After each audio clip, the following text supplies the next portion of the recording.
आप देख रहे हैं इंडिया टाउन न्यूज, भारत की बात। नमस्कार, आप देख रहे हैं इंडिया टाउन न्यूज और मैं हूं आपके साथ मर्सी। आज हम बात करेंगे एक ऐसी खबर की जो सीधे तौर पर देश के अन्नदाताओं से जुड़ी है। अभी कुछ दिन पहले ही हमने आपको छत्तीसगढ़ रेल प्रोजेक्ट से रूबरू कराया था, जिससे छत्तीसगढ़ के कई गांवों की जमीन पर भी रोक लगा दी गई है। लेकिन अब इस रोक लगाने के बाद प्रशासन को ही नहीं पता रेल लाइन कहां से गुजरेगी। छत्तीसगढ़ के रायपुर और दुर्ग जिलों में किसानों की जमीन पर अचानक लगी खरीद बिक्री की रोक ने न सिर्फ उनके सपनों को झटका दिया है, बल्कि रोजमर्रा की जिंदगी में भी कई परेशानियां खड़ी कर दी है। रेलवे प्रोजेक्ट के नाम पर 58 गांव की जमीन की खरीद फरोख्त पर लगी रोक, लेकिन हैरानी की बात यह है कि प्रशासन को खुद नहीं पता कि रेल लाइन गुजरेगी कहां से। आइए पूरी दिखाते हैं रिपोर्ट विस्तार से। के निर्माण के चलते 33 गांवों की जमीन की खरीद बिक्री पर भी रोक लगा दी गई है। इन गांवों में अब किसी भी तरह की रजिस्ट्री या जमीन स्थानांतरण पर तत्काल प्रभाव से रोक लगा दी गई है। फिलहाल प्रशासन की सबसे बड़ी चुनौती है स्थानीय लोगों का विश्वास जीतना और भूस्वामी किसानों के साथ पारदर्शी मुआवजा प्रक्रिया। केंद्र सरकार की खरसिया नवा रायपुर परमालकसा रेल परियोजना को विकास की बड़ी योजना माना जा रहा था, लेकिन ये प्रोजेक्ट इन दिनों रायपुर और दुर्ग जिलों के किसानों के लिए मुसीबत बन गया है। प्रशासन ने इस परियोजना से प्रभावित होने की आशंका में रायपुर के 35 और दुर्ग के 23 गांव में अचानक जमीन की खरीद बिक्री, रजिस्ट्री, बंटांकन और नामांतरण पर रोक लगा दी है। लेकिन इस आदेश में एक बड़ा सवाल खड़ा होता है, जब रेलवे विभाग ने अब तक रूट की पूरी जानकारी ही साझा नहीं की है तो पूरे गांव पर प्रतिबंध क्यों? रायपुर के कलेक्टर गौरव कुमार सिंह ने सफाई दी है कि ये एक रूटीन प्रक्रिया है।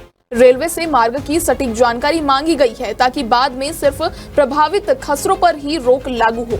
लेकिन किसानों का दर्द ये कहता है कि जब तक ये स्पष्ट नहीं है कि रेल लाइन किस खसरे से होकर गुजरेगी, तब तक पूरी जमीन की लेन देन पर रोक लगाना अन्याय है।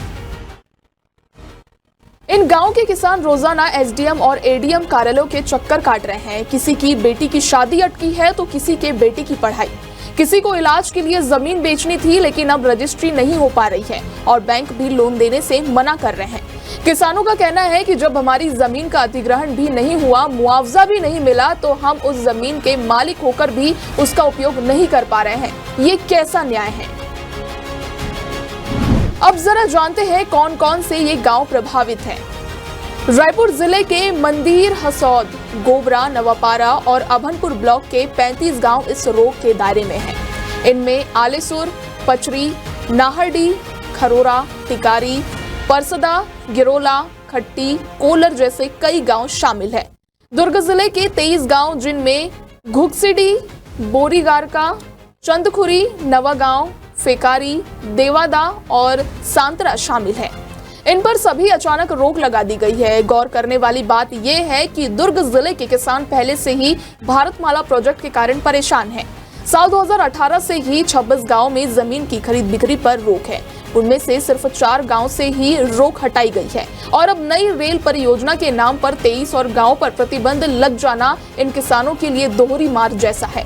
वहीं छत्तीसगढ़ के किसानों को एक और झटका तब लगा जब भुइयां पोर्टल में एक सॉफ्टवेयर गड़बड़ी के कारण हजारों जमीन मालिकों के नाम नीचे नाबालिग शब्द जुड़ गया।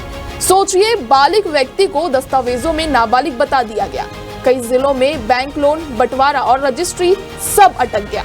इस गड़बड़ी के पीछे था NIC का सॉफ्टवेयर अपडेट, जिसे 2 दिन के भीतर ठीक तो कर दिया गया, लेकिन तब तक किसानों को खासा नुकसान हो चुका था। राज्य सरकार अब इस व्यवस्था को बेहतर बनाने की कोशिश कर रही है। पंजीयन विभाग को नामांतरण का अधिकार देने की योजना पर काम चल रहा है। इसका मतलब ये कि अब जमीन रजिस्ट्री के साथ साथ बंटवारा और नामांतरण भी एक ही प्रक्रिया में संभव होगा।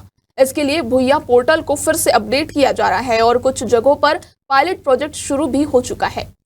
तो कुल मिलाकर सवाल यही है कि क्या विकास के नाम पर किसानों की जिंदगी को अनिश्चितता में डाल देना सही है?